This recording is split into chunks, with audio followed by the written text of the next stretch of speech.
حدیث نمبر 1023 عن ابی ہریرہ رضی اللہ عنہ عن النبی صلی اللہ علیہ وآلہ وسلم قال اسرعوا بالجنازہ،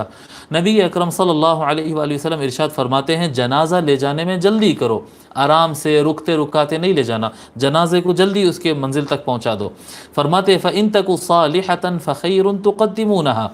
اگر یہ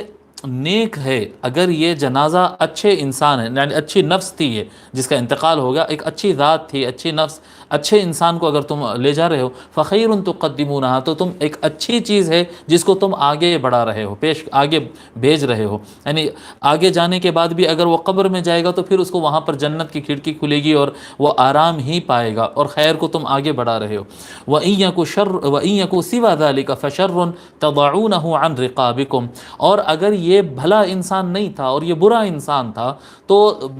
ایک شر ہے، ایک بری چیز ہے جس کو تم اپنے کندھوں پر اور گردنوں پر اٹھائے ہوئے ہو، اس کو جلد سے جلد اس کے مقام پر پہنچا دو، اور جنازے کو، یعنی بھلا انسان اللہ والا بھی ہو یا گناہگار سے گناہگار ہو، جس ٹائپ کا بھی جنازہ ہو، جنازے کو اس کے منزل تک پہنچانے میں تاخیر مت کرو۔ وفی روایت لمسلم فخیر تقدمونها علیہ، اور مسلم شریف کی روایت میں آتا ہے فخیر تقدمونها علیہ، تو اگر وہ نیک آدمی کا جنازہ تھا تو اس کے لیے لفظ تھوڑا سا الگ آیا ہے مسلم شریف میں، وہ اس طرح سے ہے کہ وہ خیر ہے جو تم اس کو اس کے پاس پہنچا رہے ہو، یعنی جنازے کو تم خیر کے پاس پہنچا رہے ہو، فخیر تقدمونها علیہ، اس جنازے کو تم خیر پر پیش کر رہے ہو، یعنی جنت قبر کے اندر اس کے لیے سکون اور راحت کا سامان رہے گا۔